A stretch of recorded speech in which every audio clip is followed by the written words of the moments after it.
welcome back to my channel. My name is Marley. This is 3 Bite Meals. This episode is part 3 in my 3-part series of my surgery experience. So if you'd like to go back and watch my previous 2 episodes, the first one is about my pre-op with the doctor and my insurance, and then there's also my surgery experience, which does have some laughs, so highly recommended. So in this episode, basically, I'm just going to be kind of going over the meal plan that my doctor gave me and my recovery and kind of what I had to eat and how that all went. So now, when I go over everything, this is my doctor's recommendations. Obviously, if your doctor gave you a meal plan, that's what you need to follow. They've gotten your blood work, all your tests, they know what's going to be good for you. So this is just what my doctor recommended for me. So I'm also going to be looking down because I have my little cheat sheet of everything. But right after surgery, everything is basically very angry inside of you. Your esophagus is swollen, your stomach is swollen. Obviously, it's, been cut on and had a big part of it removed. And your esophagus basically has had tubes shoved down it, so you're able to breathe during surgery. So everything is very inflamed. And so when they say that you can only drink water, clear broths, protein for the first week or two, that is what you need to do, because there are horror stories of people who thought that they could eat a chicken nugget if they just chewed it enough, and they had to go back into surgery to have it physically removed from their throat. So believe me, it's not something that you want to have happen. You've just gone through a major surgery. You don't want to have something like that. So as much as it pained me, and it did, you can only drink your protein drinks. Now that is your breakfast, lunch, and dinner.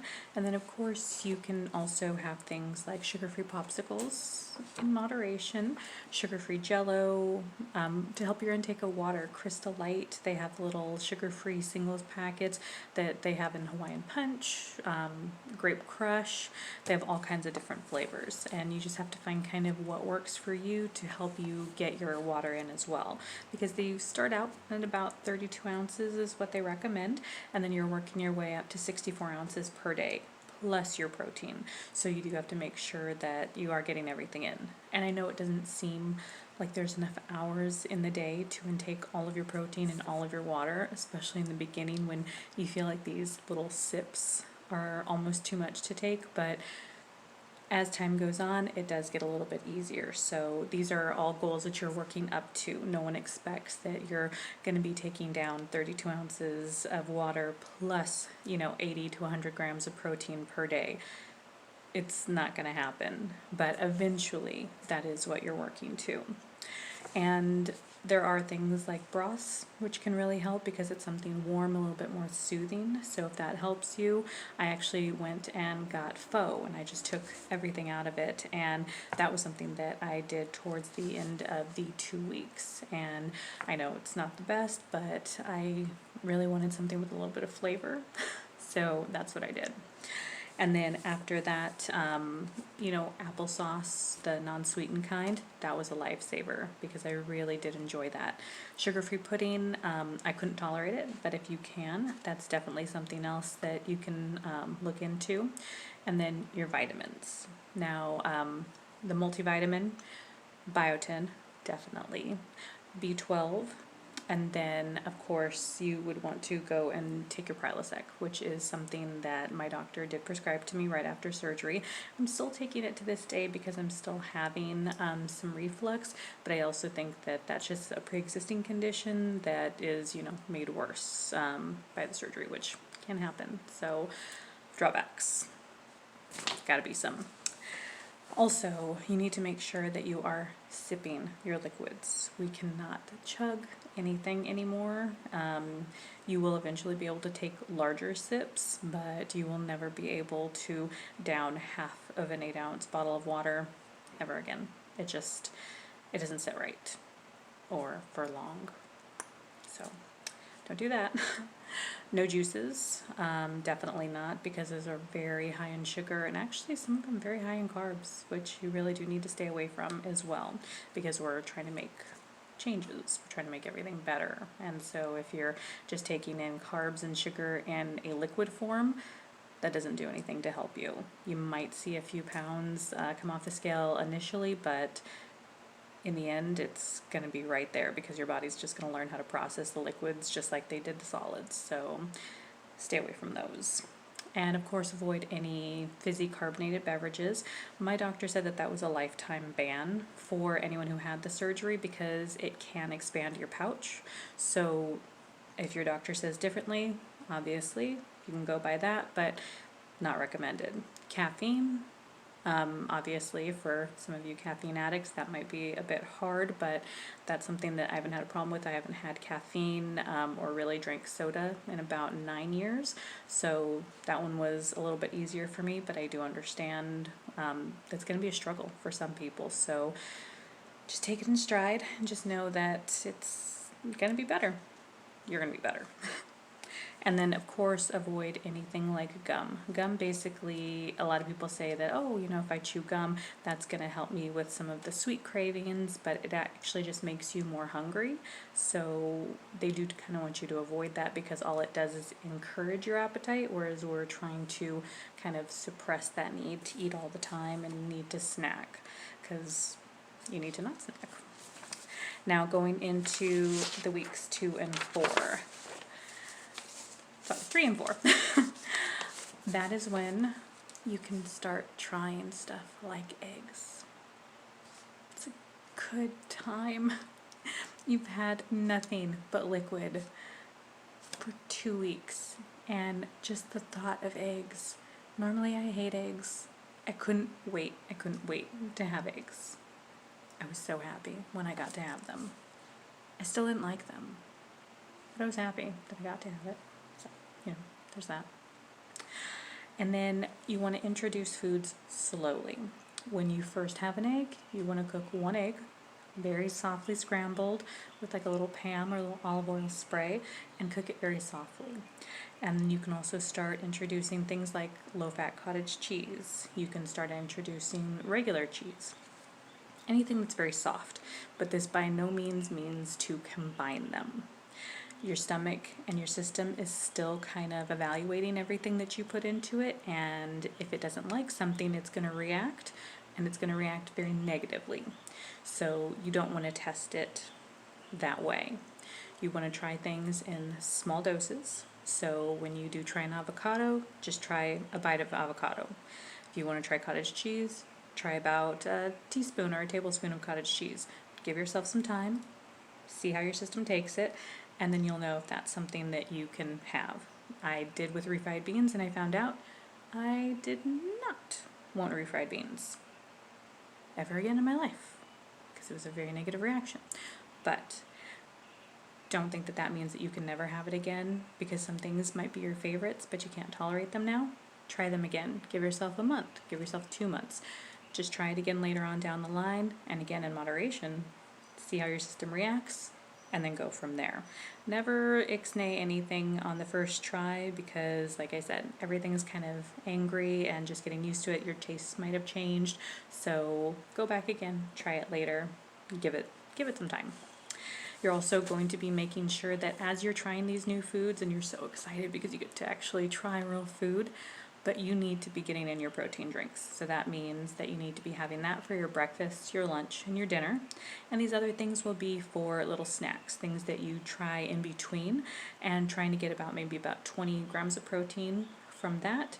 But the primary part of your protein is going to come through your protein drinks. So that way you still make sure that you are getting in your protein in while you're trying out other foods and getting your stomach used to having other things in it other than just liquid.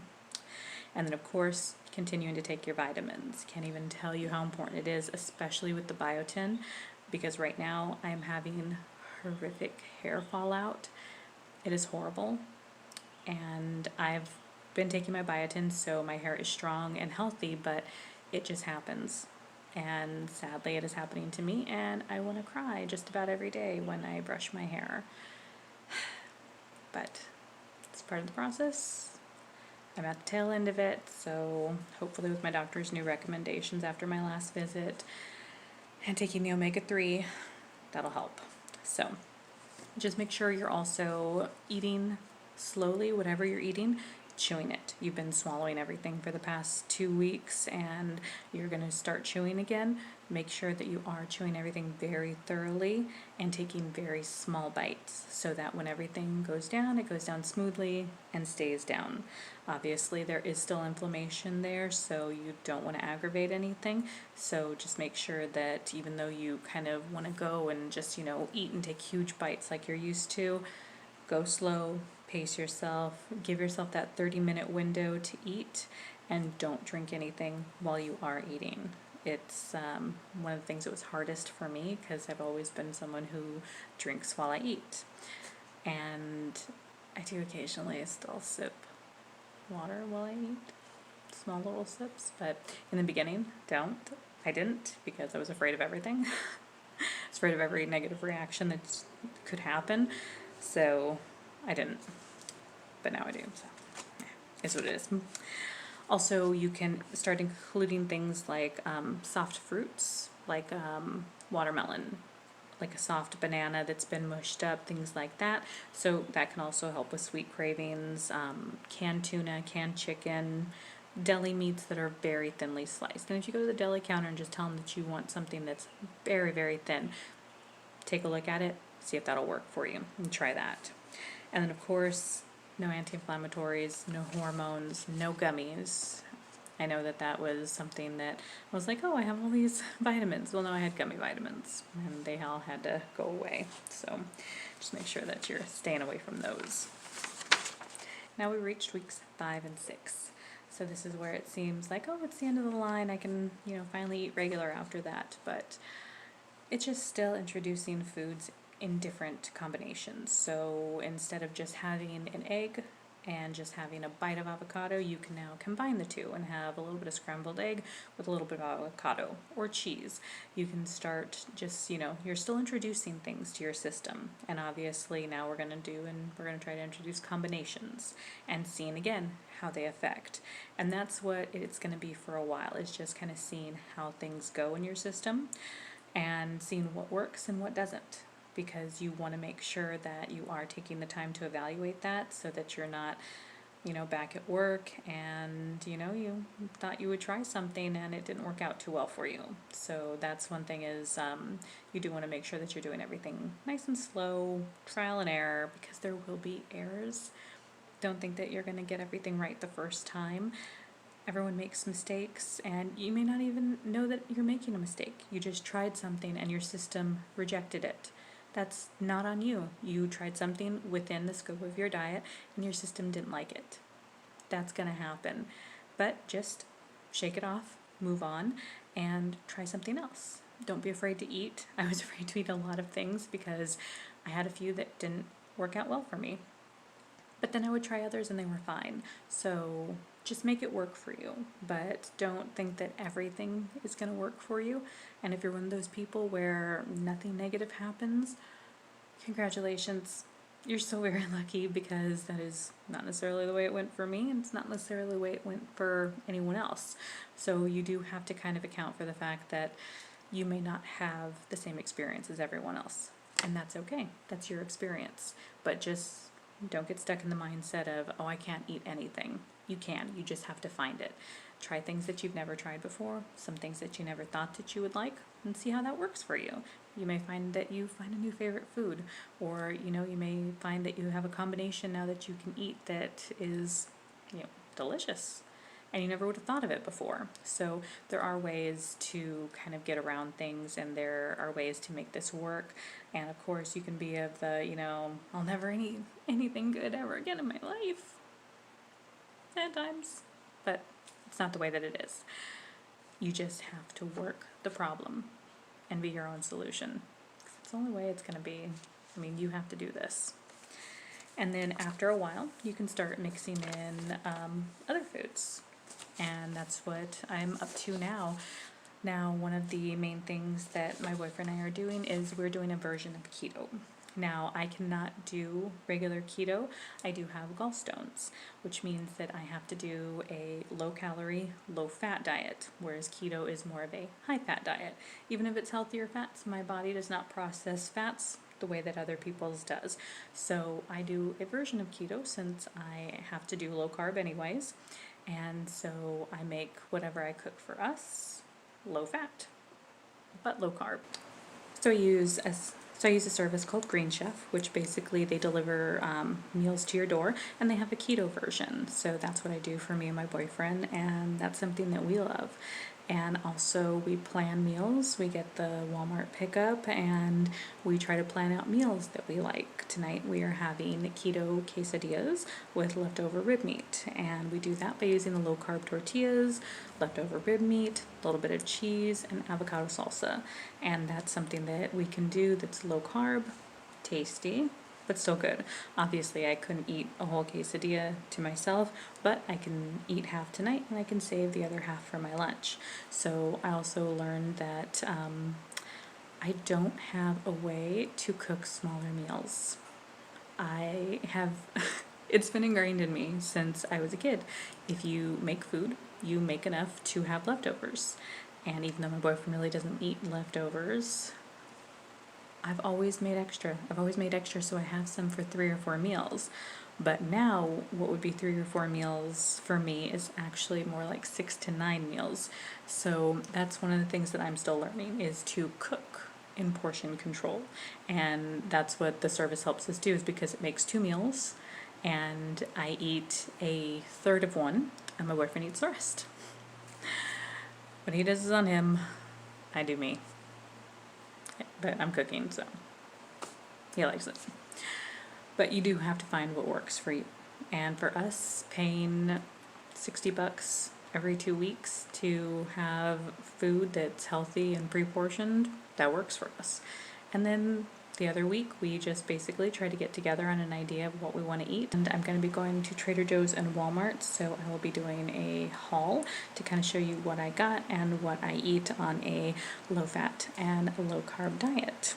And obviously, on occasion, I do still sneak in a few sweets here and there, but it's very minimal because I want to make sure that I'm not having any cases of dumping syndrome or having any more gallstone attacks, because I had a gallstone attack with a dumping syndrome attack recently, and I thought I was gonna die. Literally, like I thought I was gonna die.